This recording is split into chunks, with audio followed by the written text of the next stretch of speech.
Hello guys, welcome back to my channel. আমি একদম মেকআপের ভেতরে নেই, তার জন্য খুব বাজে লাগছে আমাকে দেখতে। পাশে আমার বোন বসে আছে, ওকে আমি একটা কাজ দিয়েছি। এই কাজটা ইউজলেস, কারণ ও নিজে থেকেই টেপটাকে নষ্ট করেছে। হ্যাঁ, তো আমাদের একটা নতুন ভিডিও আমরা আপলোড করেছি, তো প্লিজ ওটা দেখে নিও। প্লিজ।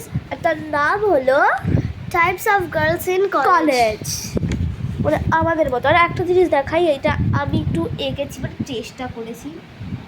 এটা আমি পোস্ট করবো শিগগিরই, বলো এটা ভালো হয়েছে কি খারাপ হয়েছে। আমি তো জানি তোমরা সবাই খারাপই বলবে, যেহেতু এটা খারাপই হয়েছে। কৃষ্ণ ঠাকুরের আঁকা যেমনই হোক ভালোই হবে, কারণ ঠাকুর তো ভালো লাগবে। তাই সে যাই হোক, তোর বক্তৃতা এখনো কেউ শুনতে চায় না। আমি পরে আমার চ্যানেলে পিঙ্ক ক্লাউডসের কয়েকটা আমার ড্রয়িংসের ভিডিও তোমাদের সেন্ড করে দেবো। ওকে, তো এই ড্রয়িংসের ভিডিও তোমরা একটু দেখো আর একটু শিখতে পারো। তো এটা ভিডিওটা কিন্তু জরুর দেখবে। জরুর বলো। টাটা। বেশি কথা বলবি না, বাংলাতে জরুরি বলে।